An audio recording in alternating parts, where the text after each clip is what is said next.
Alhamdulillah alladzi khalaqal mauta wal hayata liyabluwakum ayyukum ahsanu amala. Asyhadu an la ilaha illallah wahdahu la syarika wa asyhadu anna Muhammadan abduhu wa rasuluh. Faqala Allah ta'ala fi kitabihil karim, a'udzu billahi minasyaitonir rajim. Syahrul Ramadan alladzi unzila fihil Qur'an hudal linnasi wa bayyinatin minal huda wal furqan. Al-ayat. Puji dan syukur kita panjatkan kepada Allah Subhanahu wa taala yang senantiasa memberikan kesehatan kepada kita, yang telah memberikan kesempatan kepada kita di mana usia kita telah sampai di bulan Ramadan, bulan yang penuh dengan berkah, bulan yang penuh dengan ampunan. Rasulullah SAW selalu berdoa, Allahumma barik lana fi Rajab wa Sya'ban wa ballighna Ramadan. Ya Allah, berkahilah kami, amalan-amalan kami, aktivitas kami di bulan Rajab, bulan Sya'ban, wa ballighna Ramadan, dan sampaikanlah usia kami kepada bulan Ramadan. Jadi Rasulullah SAW selalu ingin usianya sampai di bulan Ramadan, merasakan beribadah di bulan Ramadan, karena pada bulan Ramadan berbeda dengan bulan-bulan yang lainnya. Banyak fadilah-fadilah, keutamaan-keutamaan di bulan Ramadan yang tidak ada pada bulan-bulan yang lainnya. Di antaranya pada bulan Ramadan, di mana pada saat Ramadan Allah turunkan Al-Quran Al-Karim sebagai petunjuk bagi umat manusia. Allah Subhanahu wa taala berfirman, Inna anzalnahu fi lailatul qadar. Kami turunkan Al-Quran itu pada malam Qadar. Malam Qadar pada saat itu, pada tanggal 17 Ramadan, turunkan Al-Quran, di mana pada saat itu Rasulullah SAW berada di Gua Hiro dengan izin Allah. Pada Ramadan saat itu diturunkan Al-Quran kepada Rasulullah SAW. Al-Quran Al-Karim, nuzulul Quran, proses penurunan dari Al-Quran itu setidaknya melalui 3 tahap. Yang pertama, min indillah ila lauhil mahfuz. Dari Allah Subhanahu wa taala, Allah turunkan ila lauhil mahfuz, yaitu ke lauhul mahfuz jumlatan wahidatan, secara sekaligus. Allah turunkan Al-Quran ke lauhul mahfuz 30 juz sekaligus. Al-Quran berada di lauhul mahfuz. Al-Quran berada di lauhul mahfuz terjaga. Kata Allah Subhanahu wa taala dalam surat Al-Waqiah ayat 79, la yamassuhu illal mutahharun. Tidak ada yang menyentuh Al-Quran illal mutahharun, kecuali para malaikat saja. Jadi Al-Quran terjaga di lauhul mahfuz, di tempat yang sangat suci, di mana tidak ada yang tahu tempat itu kecuali hanya Allah dan para malaikat menjaga Al-Quran itu. Tidak ada yang di tempat itu, di lauhul mahfuz tersimpan catatan-catatan kehidupan manusia. Apakah usianya, rizkinya, jodohnya, Allah catat di lauhul mahfuz. Al-Quran dulu ada di lauhul mahfuz jumlatan wahidatan, la yamassuhu illa mutahharun. Kata Allah, tidak ada yang menyentuh Al-Quran kecuali para malaikat. Al-mutahharun di situ adalah al-malaikat. Sebagian ada yang berpendapat bahwa ayat la yamassuhu illa mutahharun itu adalah ayat yang menjelaskan di mana tidak boleh menyentuh Al-Quran illa mutahharun, kecuali yang suci, yang tidak berhadas. Karena itu ada yang berpendapat orang yang tidak memiliki wudu, orang yang haid tidak boleh menyentuh Al-Quran. Pemahaman itu keliru, karena ayat ini menjelaskan tentang Al-Quran dulu ketika ada di Lauhul Mahfuz. Kata Allah, la yamassuhu illal mutahharun. Tidak ada yang menyentuh Quran kecuali al-mutahharun. Di situ bukan orang yang suci, yang tidak beradas, tapi al-mutahharun di situ menurut Ibnu Katsir itu adalah malaikat, di mana dulu malaikat menjaga Al-Quran. Jadi boleh orang tidak berwudu pegang Al-Quran, membaca Al-Quran boleh, menghafal Al-Quran boleh. Orang yang haid memegang Al-Quran boleh, membaca Al-Quran boleh. Yang haid itu tidak boleh hanya 4. Yang pertama tidak boleh sholat, tidak boleh saum, alaysa idza hadat lam tusalli wa lam tasum. Tidak boleh sholat, tidak boleh saum, tidak boleh berjima, dan tidak boleh tawaf. Itu orangnya. Selain itu boleh dia memegang Al-Quran, dia mempelajari Al-Quran, dia masuk masjid pun juga. Jika memang yakin bahwa darah haidnya tidak akan mengotori masjid, silakan. Dulu Rasulullah melarang wanita itu masuk masjid yang haid itu karena dikhawatirkan darah haidnya itu menetes di masjid. Karena dulu belum ada secanggih sekarang, ada pembalut dan sebagainya. Kalau sekarang sudah sangat aman. Jika memang dipastikan tidak akan darah haidnya tidak akan menetes ke masjid, silakan masuk masjid, tidak apa-apa. Hadirin jamaah Masjid Al-Azhar yang dimuliakan oleh Allah Subhanahu wa taala. Dulu Al-Qur'an penurunan pertama di Lauhul Mahfuz, kemudian Al-Qur'an tahap kedua diturunkan min Lauhul Mahfuz ila sama'id dunya. Kemudian Allah turunkan dari Al-Mahfuz itu ke sama'id dunya, yaitu langit dunia. Jumlatan wahidah, secara sekaligus pula 30 juz Al-Qur'an ada di sama'id dunya. Sama'id dunya adalah langit paling tertinggi. Sering orang bilang pada langit, pada lapis ke-7 untuk menunjukkan bahwa memang langit itu tinggi, ada 7 lapis. Jadi 7 lapis bukan berarti memang langit itu ada 7 lapis, hanya untuk menunjukkan banyak menggunakan angka 7.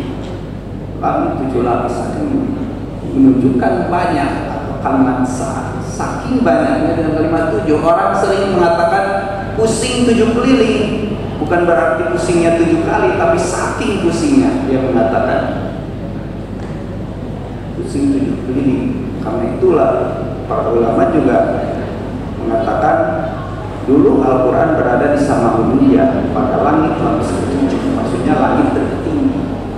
Min sama'id dunya ila sadrin Nabi sallallahu alaihi wasallam. Kemudian Allah turunkan Al-Quran itu dari sama'ud dunya kepada Rasulullah sallallahu alaihi wasallam mufarriqan, secara terpisah-pisah. Ketika itu Rasulullah sallallahu alaihi wasallam dalam kehidupan Arab jahiliyah, di mana kehidupan pada saat itu tidak ada hukum di sana. Orang dengan mudah membunuh, memperkosa, sehingga disebut zaman itu zaman jahiliyah. Rasulullah merenung, pergi ke sebuah gua. Ketika Rasulullah di gua bertahanus, dengan izin Allah turun Ruhul Amin, malaikat Jibril menyampaikan wahyu pertama. Surat Al-Alaq ayat 1-5. Iqra bismi rabbikal ladzi khalaq, khalaqal insana min 'alaq, Iqra wa rabbukal akram alladzi 'allama bil qalam, 'allamal insana ma lam ya'lam. Turun kepada Rasulullah saat itu pada bulan Ramadan. Wahyu pertama di mana proses itu menjadi pelantikan. Pada saat itu Muhammad menjadi Rasulullah, menjadi utusan Allah, dan sah setelah itu menjadi Rasulullah SAW. Peristiwa itu terjadi inna anzalnahu fi lailatul qadar. Malam itu malam Qadar. Para ulama menyimpulkan peristiwa itu adalah tanggal 17 Ramadan, sehingga sering diperingati nuzulul Quran, turun Al-Quran. Sehingga ada kesimpulan Lailatul Qadar itu tanggal 17 Ramadan. Peristiwa itu 17 Ramadan disamakan dengan peristiwa perang Badar, ketika dua pasukan bertemu, perang Badar. itu terjadi perang Badar 17 Ramadan. Namun Rasulullah SAW sendiri, beliau pernah diberitahu kapan Lailatul Qadar itu, tapi ketika Rasulullah keluar akan mengumumkan, para sahabat ada yang bertengkar sehingga Rasulullah lupa. Tapi Rasulullah iltamisuha, carilah Lailatul Qadar itu malam 15, 17, 19, pada malam-malamnya enggak.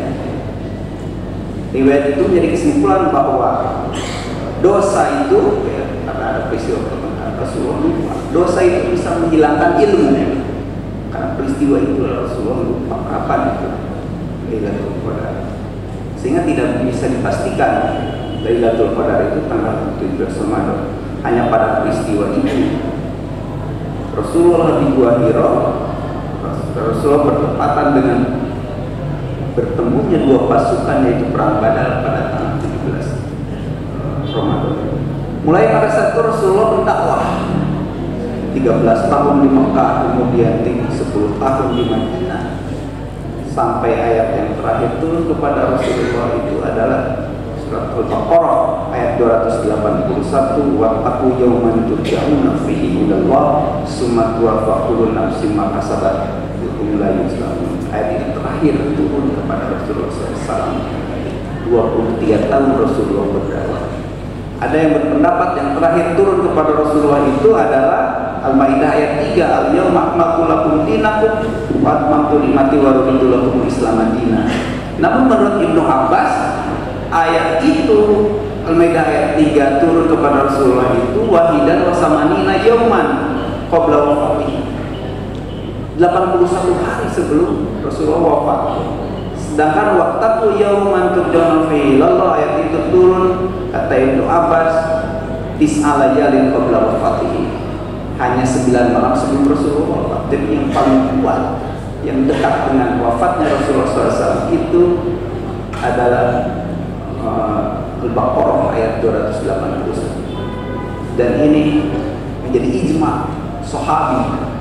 Ibnu Abbas itu meskipun masih muda, tapi para sahabat termasuk Abu Bakar As-Siddiq percaya bahwa Abdullah bin Abbas ini paling paham terhadap Al-Quran, karena memang didoakan oleh Rasulullah ketika Ibnu Abbas usia 7 tahun. Rasulullah berdoa, Allahumma yufaqihu fiddin walim ta'wil, ya Allah fikihkanlah Ibnu Abbas ini dalam masalah agama dan ajarkanlah kepada Ibnu Abbas ini takwil.